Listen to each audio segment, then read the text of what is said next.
के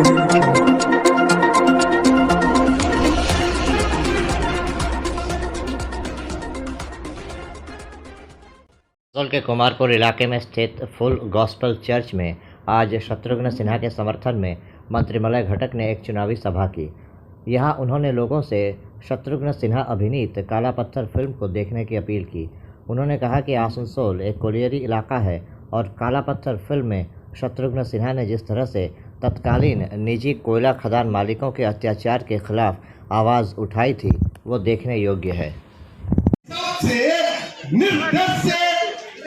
मानने के लिए ऐसा गवर्नमेंट चाहिए, सारी तरफ का एक साथ बराबर त्याग करना हमें, ताकि आप उनका हम लोग जो है अपना साथ पहन के और उनका स्वागत करेंगे।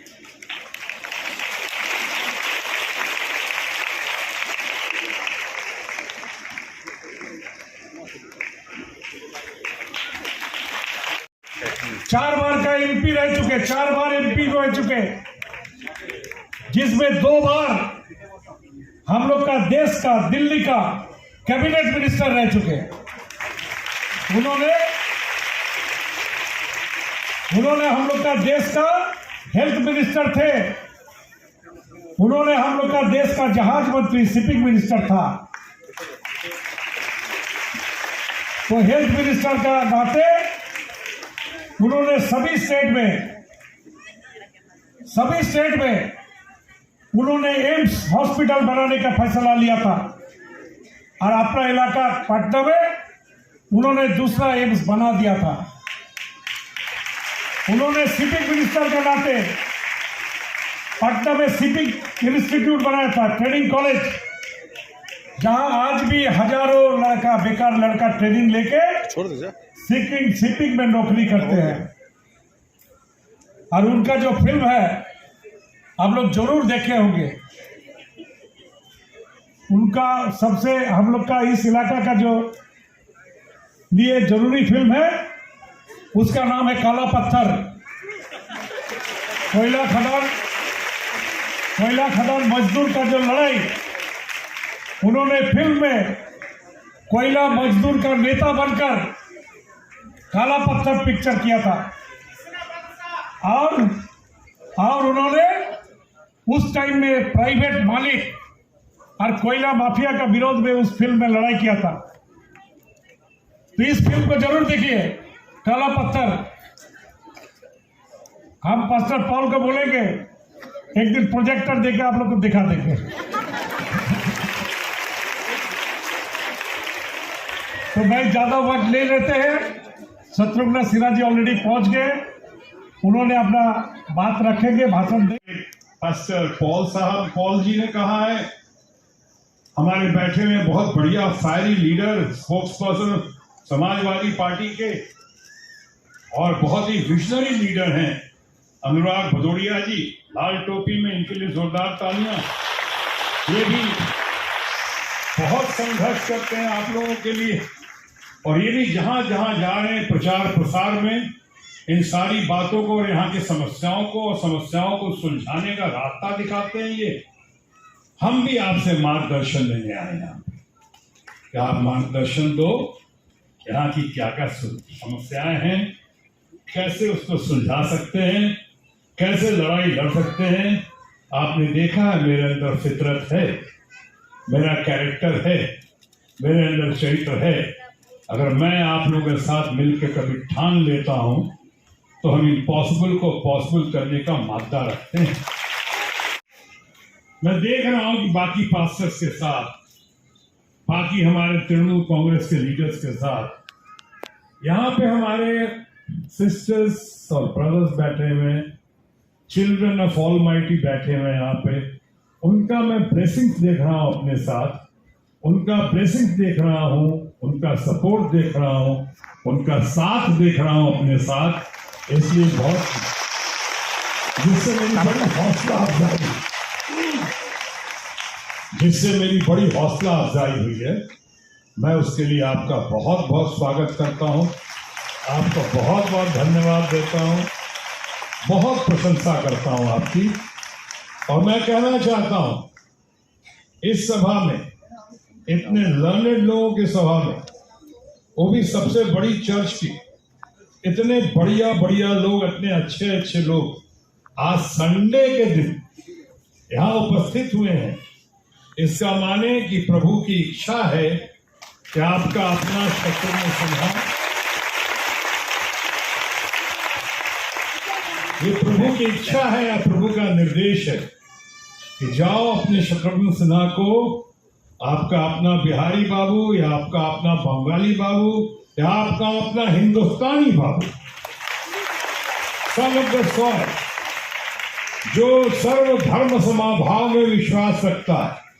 जैसा पास्टर पॉल ने कहा, हिंदू, मुस्लिम, सिख, ईसाई, इनको पूर्ण रूप से इनमें आस्था रखने वाला ऐसे शत्रुघ्न सिन्हा को आप साथ दो, आशीर्वाद दो, आगे बढ़ाओ और समाज को आगे बढ़ाओ, आसनसोल को आगे बढ़ाओ, पूरे बंगाल को और देश को आगे बढ़ाने में अपनी भागीदारी दो।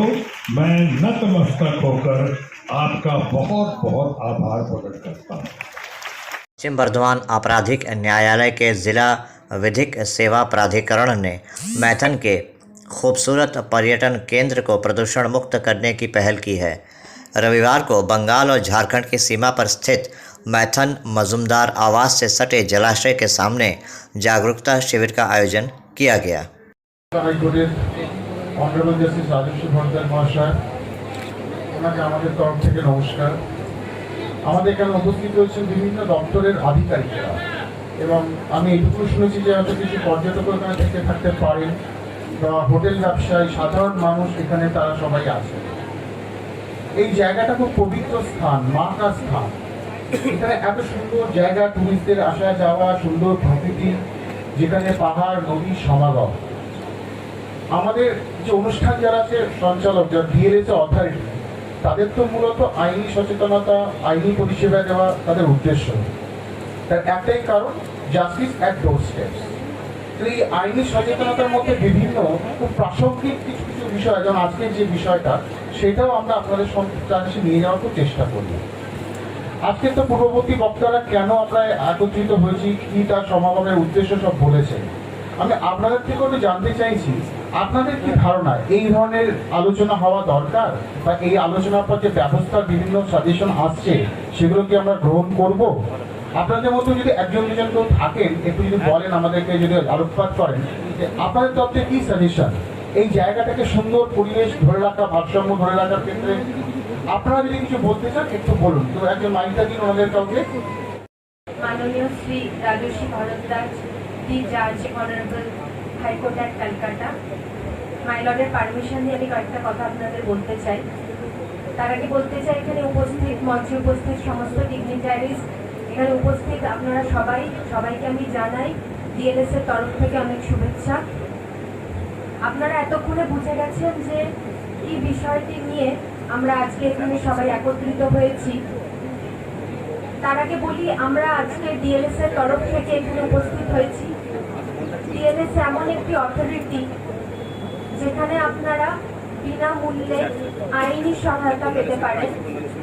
আপনাদের কোনো আইনি সমস্যা, পারিবারিক কোনো সমস্যা বা জমি সংক্রান্ত কোনো সমস্যা, যে কোনো সমস্যায় আপনারা সহজে ডিএলএস এর সাহায্য সর্বদা আপনাদের পাশে আছে। এর জন্য আপনাদের কোনো আর্থিক কোনো সমস্যা হবে না, আপনারা ডিএলএস এর সাহায্য নিয়ে কোনো সমস্যার সমাধান করতে পারেন।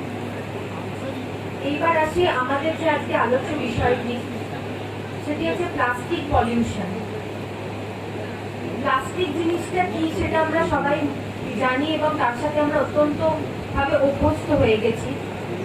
প্লাস্টিক এমন একটি সাবস্টেন্স আমরা জানি, যেটাকে আপনি মাটিতে ফেলবেন, মাটিতেও সে রয়ে যায়, যাকে পোড়ালে আপনার এয়ার পলিউশন হয়, মানে কোনোভাবেই কিন্তু আপনি এর হাত থেকে মুক্তি পাবেন না। আপনারা সবাই জানেন এবং আমরা চমকে উঠবো এটা শুনে যে একটা প্লাস্টিক ব্যাগ, তাকে ধ্বংস করতে 1000 বছর লাগে। কিন্তু আমরা দোকানে গেলাম, একটা মিরিন্ডার প্লাস্টিকের বটল কিনলাম, খেলাম, ছুঁড়ে ফেলে দিলাম ডাস্টবিনে। তারপরে কি ভাবলাম যে কি হলো এই জিনিসটা, কোথায় গেল সেই জিনিসটা? হয়তো এরকম হলো যে ওই ডাস্টবিনে পড়ে থাকা ওই বটলটা গিয়ে পড়লো কোনো একটা নদী। প্লাস্টিক অ্যাওয়ারনেসের প্রোগ্রাম আমাদের এখানে হচ্ছে মাইথনকে পলিউশন মুক্ত করার জন্য। তো পলিউশন কন্ট্রোল বোর্ড থেকে বিভিন্ন স্টেপস নেওয়া হচ্ছে বা আগামী দিনেও নেওয়া হবে। যেমন তার মধ্যে আমাদের সিসিবি গাইডলাইন্স অনুযায়ী সিঙ্গেল ইউজ প্লাস্টিক, যেটা আমাদের পুরোপুরি 31 ডিসেম্বর 2022-এর মধ্যে ব্যান করার কথা চলছে, যেটা থিকনেস হচ্ছে আপনাদের 120 মাইক্রন, এখন আপাতত 75 মাইক্রন চলছে। এটা ফেজ আউট 31শে সেপ্টেম্বর থেকে শুরু হয়েছে 2021, আর 31 ডিসেম্বরের মধ্যে আমরা 120 মাইক্রন, যেটা আমরা বিভিন্ন গাইডলাইন 120 মাইক্রনের নিচে প্লাস্টিক ব্যবহার করা যাবে না, প্লাস্টিক ক্যারি ব্যাগ, এটা আমরা বিভিন্ন লোকাল বডিজকে আমাদের সেটা সার্কুলেট করা হয়েছে সেই নোটিশগুলো। এছাড়া আমরা এছাড়া আমরা এই মাইথনে প্লাস্টিক অ্যাওয়ারনেসের জন্য আমাদের অনেক অ্যাওয়ারনেস প্রোগ্রাম হয়েছে।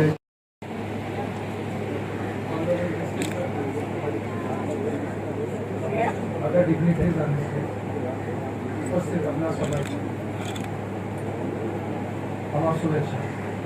প্রথমে আমি মাননীয় জাস্টিস সাহেবকে আমি ধন্যবাদ জানাতে চাই যে এইরকম একটা ওনাদের নির্দেশের মতো আজকে অ্যাওয়ারনেস ক্যাম্পটা আয়োজিত করা যায়। আমি যখন সাহেব কাছ থেকে জানলাম যে উনি নিজে ফিল করেছেন এই পার্টিকুলার জায়গা, যেটা আমাদের পশ্চিম বর্ধমান জেলার জন্য একটা I would say important tourist destination, এখানে অনেক জায়গা থেকে অনেক লোক আসে এখানে। তো এই জায়গাতে যেরকম কিছু কিছু আমরা ইনিশিয়েটিভ নিলে পলিউশন কম করানোর সুযোগ আছে, ওই সুযোগের জন্য খুব বেশি কষ্ট নেই, আমাদের মধ্যে একটা সংকল্প থাকলে কাজ হয়ে যাবে। আমি আপনাদের সবাইকে এবং আমাদের পুলিশ প্রশাসনকেও আমি এই বিষয়ের গুরুত্ব দিয়ে কাজ করার জন্য আমি অনুরোধ করছি। কারণ এখানে আমরা নিজের বাড়িকে যেভাবে পরিষ্কার পরিচ্ছন্নভাবে রাখি, আমরা যেখানে ব্যবসা করে যেখানে কাজ করে ওই কর্মস্থানগুলোতেও আমরা ওইভাবে রাখার দরকার আছে। আমরা আপনাদের সহযোগিতা ছাড়া এই কাজটা এগিয়ে নিয়ে যাওয়াটা কঠিন। তো আমি আশা রাখছি আজকে এই অবগাহন আর অ্যাওয়ারনেস ক্যাম্পের পরে রেগুলারলি এটাকে রিভিউ করানো দরকার আছে। পুলিশের পক্ষ থেকে তো একটু নজরদারি থাকবে, কিন্তু আমি আশা রাখছি কি আপনাদের ইনিশিয়েটিভ নিয়ে আপনারা এই জায়গা থেকে একটা ওই রকম জায়গাতে নিয়ে আসুন, যেটাকে দেখিয়ে বাকি জায়গাগুলোতেও আমরা এটাকে করার জন্য প্রস্তুত নিতে পারি। আমি একটা জিনিস বলে দিচ্ছি এখানকার পুলিশ অফিসার্সকে, এদের মধ্যে থেকে একটা ছোট্ট একটা কমিটি তৈরি করে, আর ওদের মধ্যে থেকে ভলেন্টিয়ার যারা ভালো কাজ করে ওদেরকে আমরা প্রোৎসাহ দিব, আর এবং ওদেরকে আমরা সম্মান দেবো, আর ওদের মাধ্যমে বাকিদেরকেও আপিল করতে থাকবো কি ওরা নিজে নিজে ইনিশিয়েটিভ মাধ্যমে এটা করার। So that's all from my side. আমি আবার আসতে থাকবো, আর let us see how we will completely ensure that এই জায়গাটা প্লাস্টিক মুক্ত আর এবং ভালোভাবে পরিষ্কার পরিচ্ছন্নভাবে রাখতে পারবো। Thank you. অনেক কাজের মধ্যে একটা কাজ হচ্ছে মিডিয়েশন। আমরা এখানে যেটা দেখেছি, মাইথন বাঙালির মননে, বাঙালির সাহিত্যে, বাঙালির ভ্রমণে মাইথন আছে। অনেক দিন ধরে আমার দাদুরাও মাইথনে বেড়াতে এসছে। সেক্ষেত্রে মাইথনে এখন যেটা দেখা যাচ্ছে যে প্রচুর মানুষ মাইথনে আসছেন। আপনারা অনেকে এখানে দোকান আছে, অনেকের হোটেল আছে। মাইথনটাকে পরিষ্কার রাখা একটা প্লাস্টিক আমাদের বিরাটভাবে ক্ষতি করছে। শুধু আমাদের এই এলাকাটাকে নোংরা করছে নয়, এই যে গাছ, মাছ, পাখি, জল সব কিছুকেই প্লাস্টিক ক্ষতি করে দিচ্ছে। সেই জন্য আমাদের যে মিডিয়েশন সেন্টার বা মিডিয়েশন পলিসি, এই মিডিয়েশন পলিসিতে আমরা যেটা ডিসাইড করেছি যে আমরা গভর্নমেন্টের সব অফিসিয়ালদের ডেকেছি, আপনাদের ডেকেছি, এবং আমরা সবাই কথা শুনবো, সব ডিপার্টমেন্টের অফিসাররা আপনাদের কথা শুনবেন, এবং এটা রাস্তা বার করার কথা হবে সেখান থেকে আমাদের এই অঞ্চলটা প্লাস্টিক ফ্রি জোন মাইথনকে করা যেতে পারে। এইটাই হচ্ছে আমাদের আলোচ্য বিষয়। আমি আজকে আর দীর্ঘায়িত করবো না, অনেকেই বক্তব্য রাখবে, তবে আমাদের মেইন আলোচ্য বিষয় হচ্ছে মাইথনকে কীভাবে প্লাস্টিক ফ্রি জোন করা যায়, এটাই আলোচনা। আপনারা সবাই পার্টিসিপেট করবেন এবং আপনাদের উপস্থিত আমাদের আসানসোল আদালতের পক্ষ থেকে আমাদের জজ সাহেবরা, আমাদের মাঝখানে আজকে এখানে উপস্থিত আছেন পুলিশ প্রশাসনের পক্ষ থেকে এডিসিপি সাহেব, আমাদের আইসি সালানপুর সাহেব এবং আমাদের আইসি কল্যাণীশ্বরী। আপনাদের সবাইকে এই এলাকার পক্ষ থেকে আপনাদের নমস্কার জানাচ্ছি এবং আপনাদেরকে এই যে আজকের যে অনুষ্ঠান, এই অনুষ্ঠানের উদ্যোগ নেওয়ার জন্য আমরা আপনাদেরকে ধন্যবাদ জানাচ্ছি এবং কৃতজ্ঞ আমরা এই জায়গায়।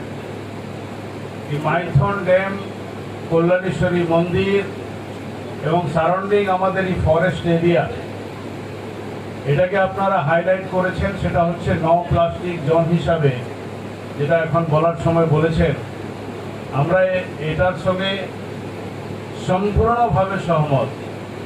আমরা খুব ছোটবেলায় এখানে যখন ড্যাম তৈরি হয়েছিল আমরা জন্ম নিয়েছি, বড় হয়েছি। এই জায়গাটা আস্তে আস্তে দূষিত হচ্ছে।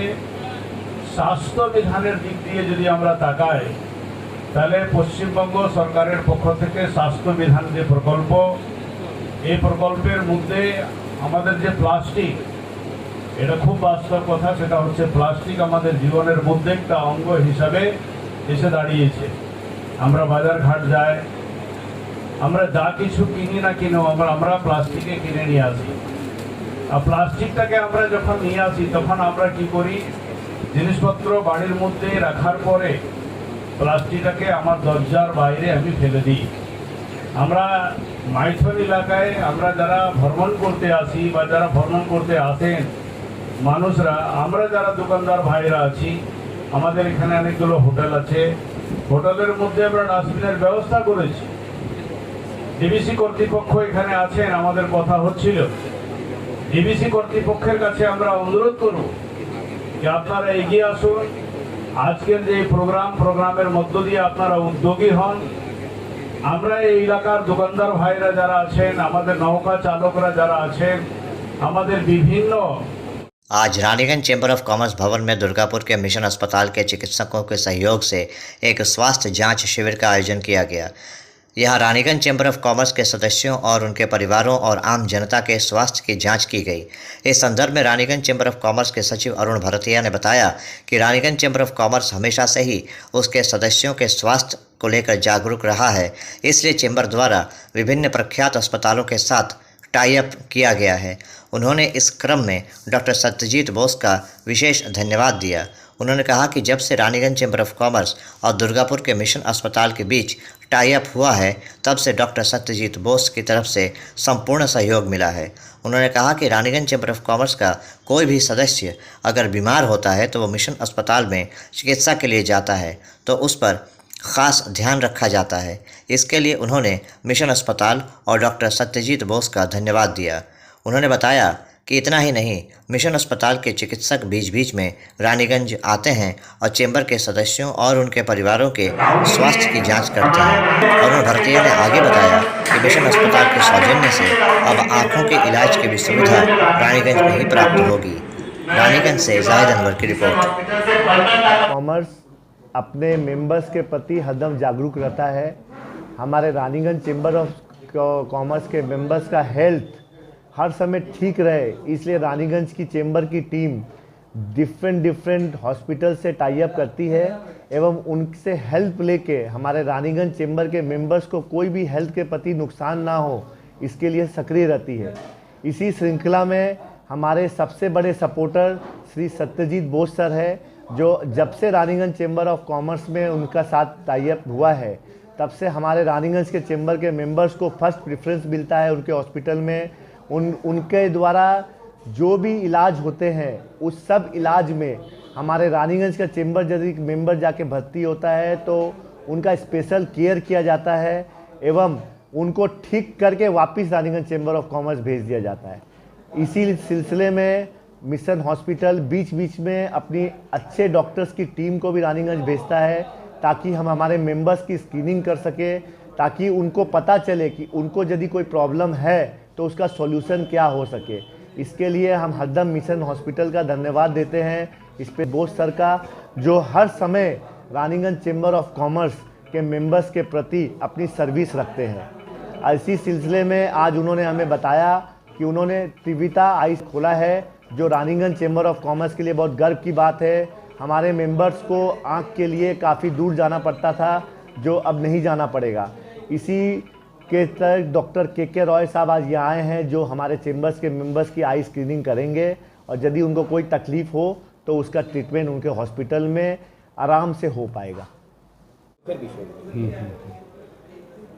দীর্ঘ 15 বছরের পথ চলা মিশন হাসপাতালে এবং আজকে গতকালকেই আমরা আমাদের 15 বছর মানে একটা বড় মাইলস্টোন, এবং আমরা চাই যে শুধু 15 নয় 50 এবং আরও বেশি বছর আমরা আপনাদের এই সেবাটা আপনাদের কাছে দিয়ে যাব। কারণ ইতিপূর্বে আগে কোনোদিনও লোকে খালি কলকাতায় হাসপাতাল করে গেছে, শুধু কলকাতায়, এবং পশ্চিমবঙ্গের মানুষ যে 12-13 কোটি লোক আছে তার মাত্র 1 কোটি কি 1.5 কোটির জন্য 27টা 30টা হাসপাতাল, কিন্তু বাকি লোকেদের জন্য হাসপাতাল, মানুষের শরীর খারাপ হলে কোথায় কি করবে না করবে এটা নিয়ে একটা বড় সংশয় ছিল, এবং যার জন্য ওভারক্রাউডিং বলুন কি ভালো সেবা না পাওয়ার জন্য পশ্চিমবঙ্গের মানুষকে চিমে বা অন্য জায়গায়, এবং এই যে পেশেন্ট একটা মাইগ্রেট করে যেত দক্ষিণ ভারতে, এতে কিন্তু পশ্চিমবঙ্গের মেডিকেল বিষয়ে ভাবমূর্তি ভীষণ খারাপ ছিল। অন্য যেখানেই আমরা যাই আমাদের কিন্তু সেই সম্মান আমরা পেতাম না। হওয়ার পরে এই 15 বছরে এই পুরো মানচিত্রের এই দক্ষিণবঙ্গ বলুন, মালদা বলুন, মুর্শিদাবাদ, শিলিগুড়ি, সব জায়গা থেকে পেশেন্ট আজকে এখানে চলে আসছে, এবং এই যে পেশেন্ট মাইগ্রেশনের ব্যাপারটা সেটা কিন্তু আজকে একদমই নেই। এবং তার সঙ্গে আরেকটা নতুন জিনিস যুক্ত হয়েছে, আমাদের মুখ্যমন্ত্রী একটা স্বাস্থ্য সাথী বলে প্রজেক্ট নিয়ে এসছেন। সকলের চিকিৎসা কিন্তু আজকে পশ্চিমবঙ্গের হাসপাতালে, যে কারো কাছে টাকা আছে কি টাকা নেই কি আছে বা সেই কোন ইনকাম ব্র্যাকেট থেকে আসছেন, তাদের সকলের চিকিৎসা কিন্তু আজকে পশ্চিমবঙ্গে হচ্ছে। এবং আমি কিছুদিন আগে একটা অপারেশন করতে গিয়েছিলাম চেন্নাইয়ের একটা নামকরা হাসপাতালে।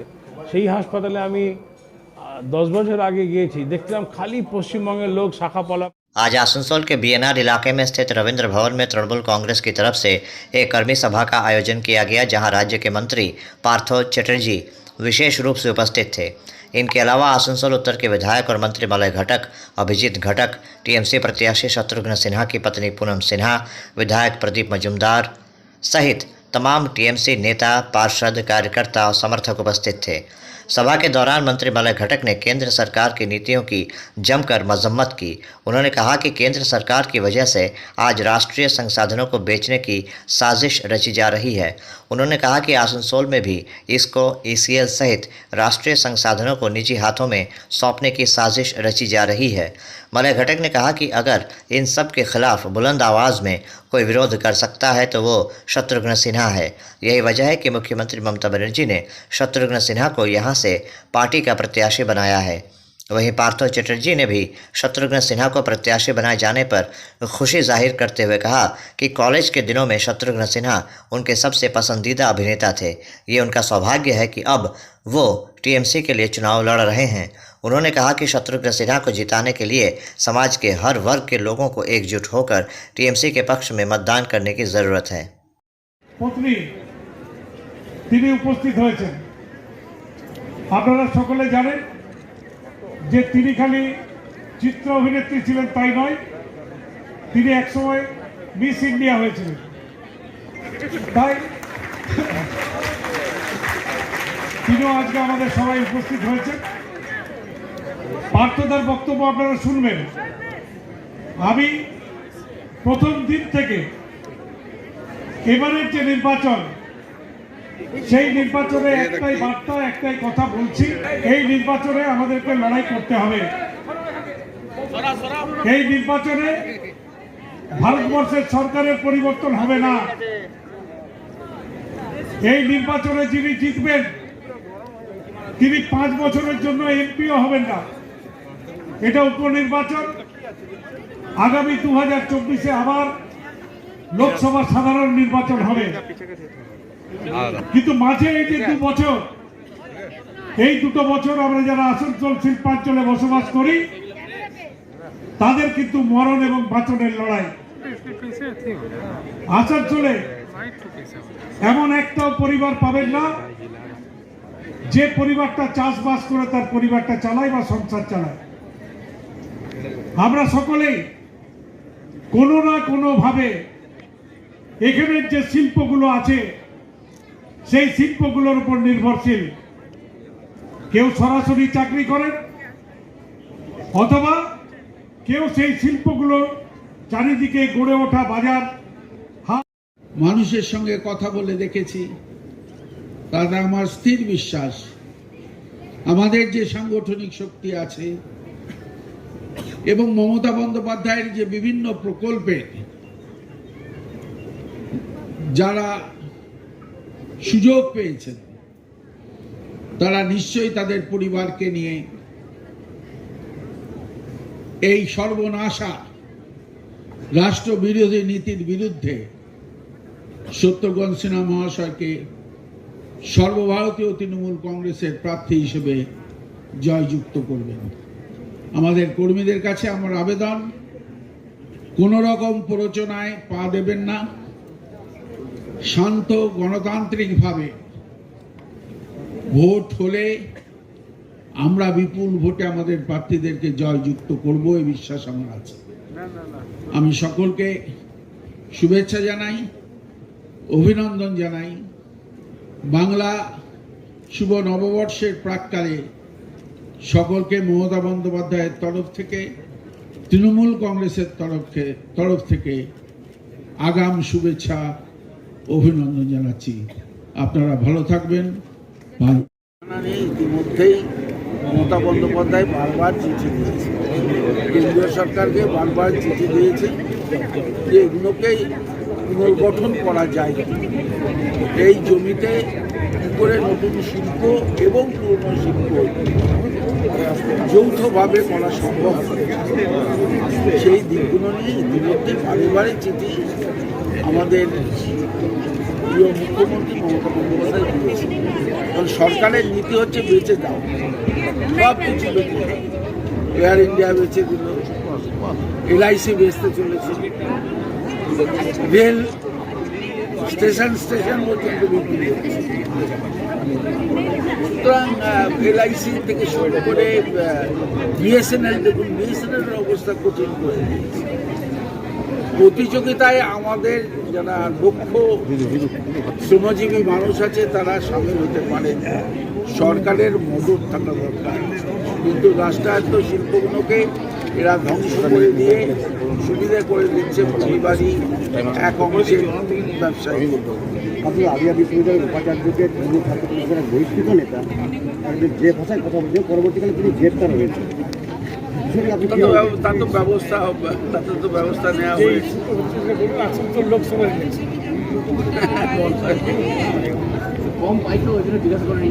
না না, তাহলে পাওয়া যায় তো এখানে পান না আপনাদের কলকাতার না, তাকে চিহ্নিত করা হয়েছে এবং ব্যবস্থা लोकसभा उपचुनाव में भाजपा प्रत्याशी अग्निमित्रा पाल इन दिनों जोर शोर से प्रचार में लगी हुई हैं। इसी क्रम में आज वो बर्नपुर पहुंची। यहां उन्होंने इसको कर्मचारियों से मुलाकात की। पत्रकारों से रूबरू होकर अग्निमित्रा पाल ने कहा कि उनके पिता डॉक्टर अशोक राय काफ़ी दिनों तक इसको से जुड़े रहे। उनकी कुछ बेहतरीन यादें इसको और बर्नपुर से जुड़ी हुई हैं। यही वजह है कि आज वो यहाँ आईं और इसको कर्मचारियों और बर्नपुर के लोगों से आशीर्वाद लिया। ওদের সাথে দেখা করতে, তাদের আশীর্বাদ নিতে। বাবা তো এখানে কাজ করতেন বহু বছর, বাবা ইসকোর ডাক্তার ছিলেন। এখানকার যারা আছেন স্টাফ, তাদের সাথে একবার দেখা করলাম ভোটের জন্য আশীর্বাদ নেওয়া। আসানসোলের মেয়ে তো, সবার আশীর্বাদ চাই, সবার ভালোবাসা চাই, সবার শুভেচ্ছা চাই, তাই দেখা করে গেলাম।